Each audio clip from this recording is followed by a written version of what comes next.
तो यहाँ परमात्मा कहते हैं साच कहूँ तो जग नहीं माने और झूठ कही ना जाई हो, ये ब्रह्मा विष्णु महेश्वर दुखिया जिन ये राह चलाई हो। फिर कहते हैं कि सुरपति दुखिया भूपति दुखिया और रंक दुखी बपरीती हो। सुरपति देवताओं का राजा इंद्र दुखी। इंद्र की कहानी आप पढ़ कर देखो पुराणों के अंदर। एक बार राक्षसों का और देवताओं का युद्ध हो गया, राक्षस विजयी हो गए, इंद्र भाग गया, गद्दी छोड़कर जंगलों में छुप गया, कोई वर्षों तक भूखा प्यासा पड़ा रहा, खा के वह सुख। और इंद्र की मृत्यु के उपरांत उस राज को भोग करिए, राजा चाहे स्वर्ग का हो चाहे पृथ्वी का हो, अगला जन्म उसका गधे से शुरू होता है। तो बाढ़ में जाओ ऐसा राज जो अगले जन्म में गधा बने। तो हम बिना ज्ञान के इस झूठे सुख को सुख मानकर अपना जीवन नाश कर रहे हैं। अब इसको सफल करो पुण्यात्माओं। हमें विकल्प प्राप्त हुआ, अभी तक इसका विकल्प नहीं था। कोशिश करके भी हम काल के जाल से नहीं निकल पा रहे थे। अब क्या बताते हैं परमात्मा के सुरपति दुखिया भूपति दुखिया रंक दुखी बपरीती हो। कि रंक यानी निर्धन व्यक्ति तो स्वाभाविक दुखी होता है, उस पर तो सभी दुख विद्यमान होते हैं।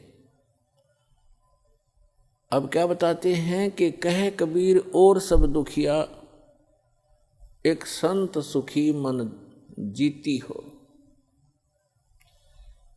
एक संत सुखी हो सकता है इस पृथ्वी पर जिसने अपने मन को जीत लिया।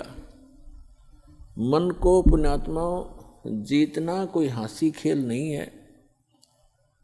और गीता में लिखा है कि अर्जुन ने पूछा कि हे भगवान, आप कहते हो कि मन और इंद्रियों को रोक के एकांत स्थान पर ध्यान लगावे। तो अर्जुन कहता है भगवान, इस मन को रोकना बड़ा कठिन है। इस बात को गीता ज्ञानदाता भी कहता है कि मन को रोकना तो वायु तूफान को रोकने के तुल्य है। फिर भी कहा कि कोशिश करे, उसका अभ्यास करने से उसका कुछ राहत मिल सकती है। ये तो है एक वेद ज्ञान जो इनकम्प्लीट है,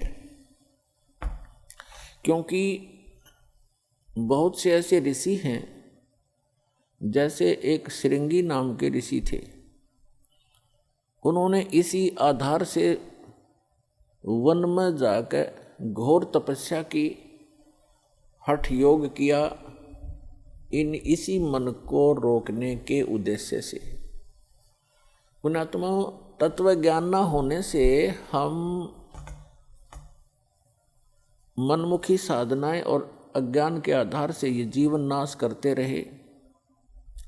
जनसाधारण ये सोचा करता था कि बड़े महर्षि हैं, ऋषि हैं और बड़ा कठिन तप कर रहे हैं।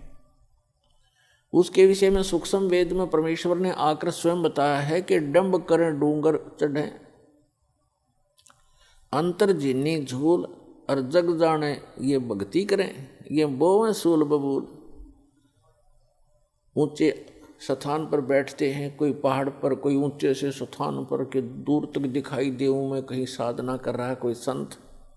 डंब करें, डंब माने पाखंड करते हैं, लोग दिखावा करते हैं।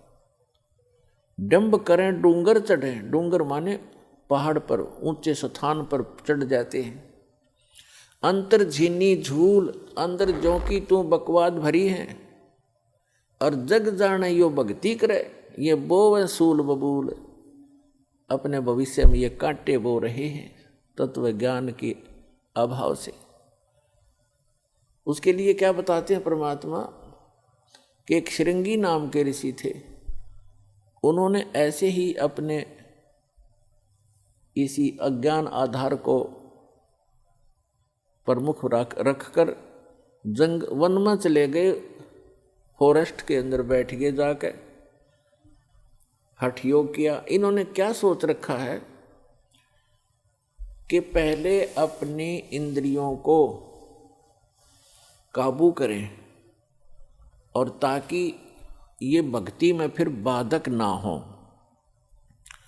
इस उद्देश्य को लेकर के दूसरा वो रखते हैं कि जैसे वन में चले भी गए तो भूख प्यास सताती है। उसके लिए ये महापुरुष क्या करते हैं कि खेचरी मुद्रा का प्रयोग किया करते थे। खेचरी मुद्रा, जैसे कई पंथ हैं, जैसे ये अंसा देश वाले तो इससे पे गाटा जोड़ रहे हैं। खेचरी मुद्रा, जीभ को उलटकर तालू पर लगा ले और कान बंद करके ये नाद क्रिया, ये तो बालकों के खिलौने हैं। इस मन कल्पित ये अपना एक ड्रामा है इस जीवन को नष्ट करने का। तो इसी आधार से श्रृंगी ऋषि ने अमृत क्रिया को सिद्ध किया। जैसा कि ये संत बताते हैं, ये तो इनको तो कख भी पता नहीं अमृत क्रिया क्या होती है। तालू का जीभ लगा लो ऐसे मोड़ कर, और कहते हैं फिर तालू से अमृत टपकेगा। ये तो लाड़ टपके हैं, अमृत थोड़ा टपकेगा इससे। बकवाद करें। ये एक ऐसी क्रिया है जैसे जीभा को वापस मोड़ेंगे और तालू के लगाने की हम चेष्टा करेंगे तो हमारी नाड़ियां कसती हैं जो जीभा से और मस्तिष्क से संबंधित हैं। हमारे इस शरीर के अंदर इस तालू के ऊपर, ये जो तालू है लटक रहा है हमारे, इसके ऊपर एक थोड़ा सा स्थान है, वो कम प्लेस है, और उसके अंदर एक अमृत भरा रहता है सदा। और वो अमृत वहाँ से सीधा चल कर नीचे जाता है नाभि के पास, ऑटोमेटिक चल रहा है वो। और उसको एक कुंडलनी शक्ति है, कुंडलनी शक्ति बोले, नागिनी कहा संतों ने। उसकी 2 जिह्वा हैं सर्प जैसी, और वो उस अमृत को वो पीती रहती है, शरीर में नहीं जा पाता, वो उसको वो चूस करके नष्ट कर देती है। उसके अंदर एक ऐसी क्रिया है। तो फिर क्या होता है, जब हम श्वास क्रिया को अभ्यास करते हैं श्वास का, और वो श्वास के साथ ऐसे खड़ी है, ऐसे उसका नाभि के जहाँ वो अमृत टपकता है ऊपर से जाकर नाभि के पास, उसका मुंह बिल्कुल उसके ऊपर है ऐसे। और जब हम श्वास क्रिया का अभ्यास करेंगे, उस श्वास क्रिया से उसका मुंह ऐसे नीचे को हो जाएगा, और फिर वो अमृत जो है पूरे शरीर में जाना शुरू हो जाएगा। श्वास क्रिया से तो उसका मुंह टेढ़ा होगा, ऐसे नहीं रहेगा ऊपर को, वो ऐसे मुड़ जाएगा नीचे को। जो ऐसे टपक रहा था अमृत, उसको वो खा रही थी, फिर वो ऐसे हो जाएगी, उस पे उसके मुंह पे नहीं जाएगा। ये तो श्वास क्रिया का लाभ मिलेगा। और फिर जो हम तालू पर जिह्वा लगाने की चेष्टा करते हैं, उससे क्या होगा कि हमारा जो ऊपर इस तालू के ऊपर एक स्थान है जहाँ पर ये अमृत भरा रहता है, लिक्विड सा है ये, इसके उसके नीचे वो एक जैसे इसको अर्ध छोटा सा बेर होता है, बेर का फल, बेरी का फल, उसको आधा काट दे, साफ कर दे, इतना सा है वो, ऐसे आधा कटा हुआ। और उसके बिल्कुल नीचे एक वाल है, वाल, और उसके ऊपर एक छोटी सी नाड़ी टिकी हुई है जो उस वाल के सुराख को रोक रही है। तो उस अभ्यास करने से एक तो उसकी वो नीचे को हो जाएगी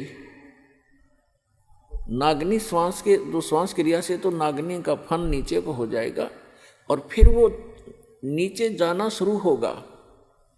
और जिस रास्ते से फिर वो जाएगा वो उस नागनी के हाथ नहीं लगेगा, वो पूरा शरीर में व्याप्त हो जाएगा। एक स्वाभाविक ओवरफ्लो होकर के वो छोटा सा जो अर्ध बेर का, आधे बेर का जितना स्थान समझो खाली, ओवरफ्लो होकर जब जाता है तब वो नागनी के मुंह पर गिरता रहता है। तो अब वो चाहे उस सुराख से जाएगा और चाहे वैसे ऊपर के ओवरफ्लो होकर जाएगा, तो उस कुंडलनी जो नागनी है उसके नाभि के चारों तरफ, नाभि के पास हमारी सभी पूरे शरीर की नाड़ियाँ इकट्ठी हो जाती हैं।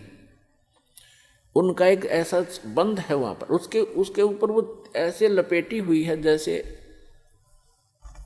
आपने देखा हो वृक्ष के ऊपर बेल होती है पीली सी, तो ऐसे वो लपेटा लगाए रहती है, उसको नाड़ियों में नहीं जाने देती और ऊपर से जो आता उसको स्वयं चूस लेती है। तो फिर वो नाड़ियों की जकड़ ढीली कर देती है, वो अपने आप मुरझा जाती है क्योंकि उसको श्वास की क्रिया से वो बंद हो जाती है। और फिर उससे जो हम जिह्वा का अभ्यास करते हैं, तो जो तालु है ऊपर जहाँ सरोवर है, जिसको मान सरोवर कहते हैं शरीर में, जहाँ पर ये अमृत भरा हुआ है, उसका नीचे का सुराख थोड़ा सा खुल जाता है, उससे फिर अमृत टपकना प्रारंभ करता है। अब कहने का भाव ये है कि ये सारा कुछ भी हो गया, आपकी कुंडलनी शक्ति भी जागृत होगी और वो नागिनी भी दबगी नीचे को होगी और उधर से आपकी अमृत क्रिया भी सिद्ध होगी। फिर अब क्या होगा, उससे क्या होता है कि शरीर के अंदर ज़्यादा भोजन आहार की आवश्यकता नहीं रहती। शरीर बगैर खाए भी वर्षों तक रह सकता है, और भक्ति से ही मिली नहीं तो 1-1 लाख वर्ष तक बैठ कर चले गए, फिर गधे की योनि पाई। इन क्रियाओं से क्या लाभ हुआ? जैसे खेत संवार लिया, बा दिया, घास उसका अड़ंगा खत्म कर दिया और बीज बोया नहीं, बीज है नहीं, गेहूं के स्थान पर भांग बोली, यानी सतमंत्र ना जाप करके अन्य मंत्रों का जाप कर लिया, वो भांग बो दी। तो भांग जीवन रक्षक नहीं है, जीवन नाशक है। तो अन्य मंत्रों से सिद्धियां आ गई इन ऋषि महर्षियों के पास, जो इनके जीवन की नाशक बन गई। आम जनता में तो ये ऐसे हो गए जैसे प्रभु पाक गए। आम जैसे जनसाधारण के लिए तो ये बहुत बड़ी बात होगी। जैसे अगस्त ऋषि जी ने सारे जीवन में डले डोक है एक सिद्धि प्राप्त की, 7 समुद्रों को एक ही घूंट में पी लिया, और फिर प्रार्थना करने पर इनको वापस छोड़ दिया। तो फिर क्या अमर हो गया? आम आदमी के लिए तो बहुत बड़ी पहाड़ है, 1 क्विंटल पानी नहीं पी सकता एक आदमी, तो 10 किलो मुश्किल से पिया जा को गढ़ाई मर पड़ के, और उसने 7 समुद्रों को पी लिया। तो जनसाधारण के लिए तो भगवान सिद्ध हो गया वो, लेकिन कख नहीं था। वेदात्म ज्ञान की तराजू में उसको तोल कर देखेंगे, -0 था वो। अब जैसे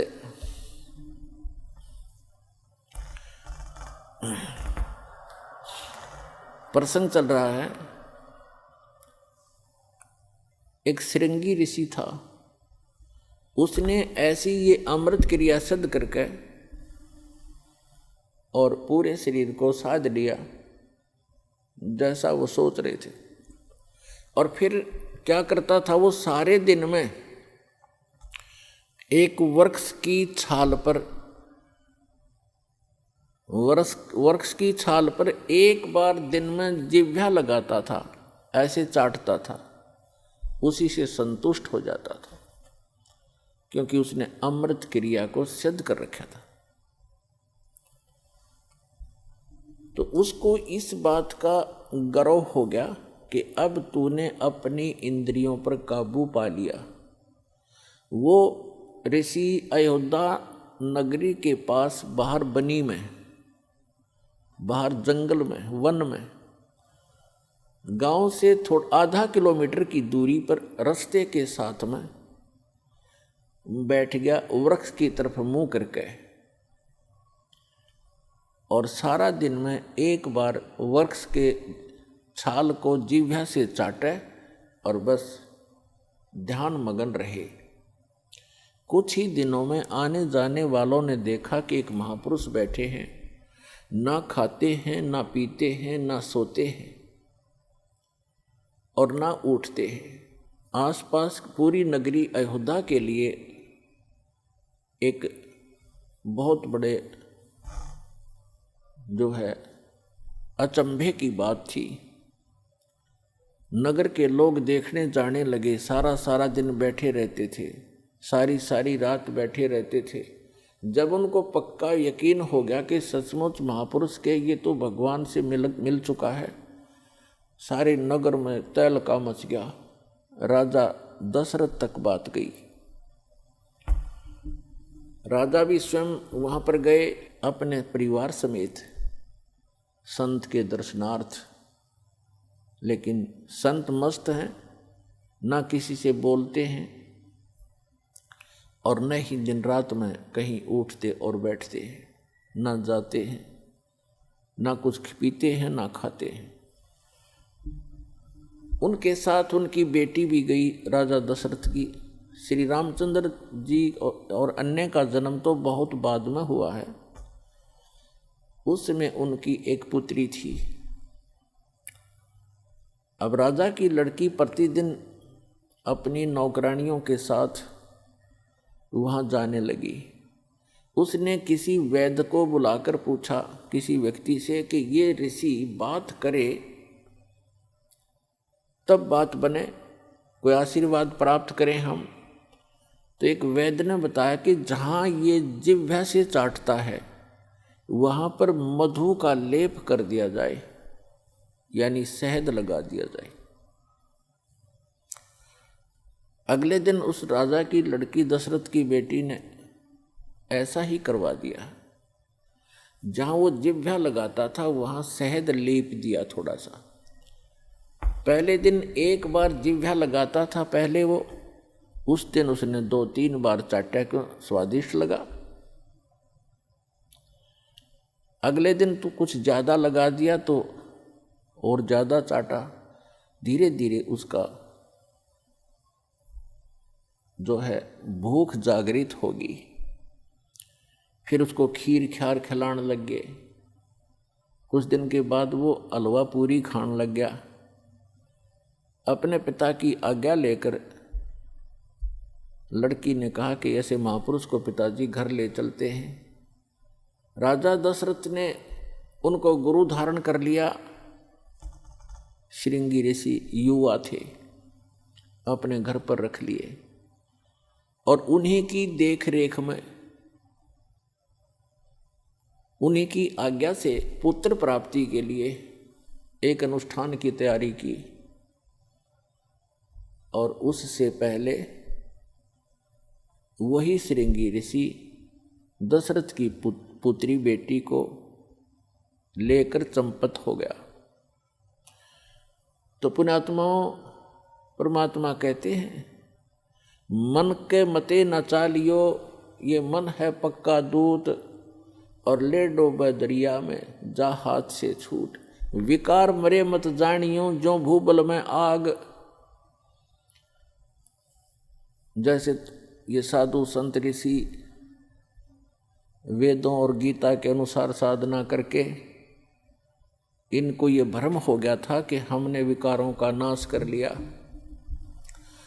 तो परमात्मा कहते हैं विकार मरे मत जानियो। जैसे अग्नि का अंगारा राख में दबा रखा हो, ऊपर से राख भी ठंडी हो जाती है, ऐसा लगता है जैसे आग खत्म होगी, लेकिन कहते हैं वो राख हटाओगे ना जब उस अंगारे के ऊपर से, वह पहले से ज़्यादा धधकती दिखाई देगी आपको। तो यहाँ परमात्मा कहते हैं विकार मरे मत जानियो, जो भूबल में आगे। अब ये विकार मरेंगे कैसे? वो क्रिया वही हैं, लेकिन उनके अंदर जैसे श्वास उश्वास की क्रिया क्या चीज़ है, ये तो एक समझ लो सिरिंज है। सिरिंज में औषधि कौन सी जानी चाहिए, उस औषधि से रोग नाश होता है। सिरिंज के अंदर अन्य औषधि डालकर वैसी ही क्रिया करने से, इंजेक्शन लगाने से रोग नाश नहीं होगा जब तक उस रोग नाश की सही औषधि प्रयोग नहीं की जाएगी। तो अब इस दास के पास वो औषधि है सतनाम की, श्वास उश्वास के सिमरण है, और ये सिमरण से ही आपका मन भी काबू होगा, आपके विकार भी नाश होंगे। परमात्मा कहते हैं इस शरीर में, इस मानव शरीर के अंदर इतना जो है विकारग्रस्त है, ये ऐसे ढंग से इसकी कंस्ट्रक्शन है, इसमें ये तो आशा करना ही नहीं कि ये पूर्ण रूप से स्वस्थ हो जाएगा और इसमें कोई विकार नहीं रहेगा। ये तो पैदा ही विकारों से हुआ है। लेकिन इस भक्ति से, सत साधना से ये विकार ऐसे जकड़ दिए जाएंगे, ऐसे बांध दिए जाएंगे कि फिर ये हानि नहीं करेंगे। जैसे कोई पशु है और वो ऐसे फूंफा करता है, मार देता है, सींगों से मार देता है, तो उसको बांध दिया जाता है टाइट रस्से तक। अब वो रस्से से इतना टाइट बांध दिया गया है कि वो हानि नहीं कर सकता, फूंफा कर सकता है, लेकिन उसकी सीमा बना दी। तो परमात्मा की इस भक्ति से, परमात्मा के इस ज्ञान से, सत साधना से इन विकारों को ऐसे बांध दिया जाएगा कि ये मन फूंफा करने की चेष्टा करेगा, लेकिन इस तत्व ज्ञान रूपी रस्सा इसको जकड़ देगा और ये भक्ति की कमाई इसको दबा देगी। जैसे कोई भी इंसान है, कोई रिश्वत लेता है, जिसमें उसको ये ज्ञान होगा कि ये रिश्वत तेरा दुश्मन है, ये तो विष खा रहा है, इस तत्व ज्ञान से पूर्ण रूप से विश्वास हो जाएगा, तो उसके बाद मन चाहेगा कि ऐसा ले लूं, मोटी रकम मिल रही है, लेकिन आत्मा धिक्कारेगी, खबरदार इसका हाथ लगा दे, तो ये फूंफा करके चुप हो जाएगा। इसी प्रकार वो और कोई दुराचार की वासना उत्पन्न होगी तो आत्मा इसको धिक्कार देगी, ये ज्ञान इसके आगे खड़ा हो जाएगा और इसका उस वहीं पर रुकावट हो जाएगी। तो इस प्रकार हम इन विकारों को भी रोकेंगे इस भक्ति और इस साधना और इस ज्ञान से, और हम अपना आत्म कल्याण भी आसानी से करवा पाएंगे।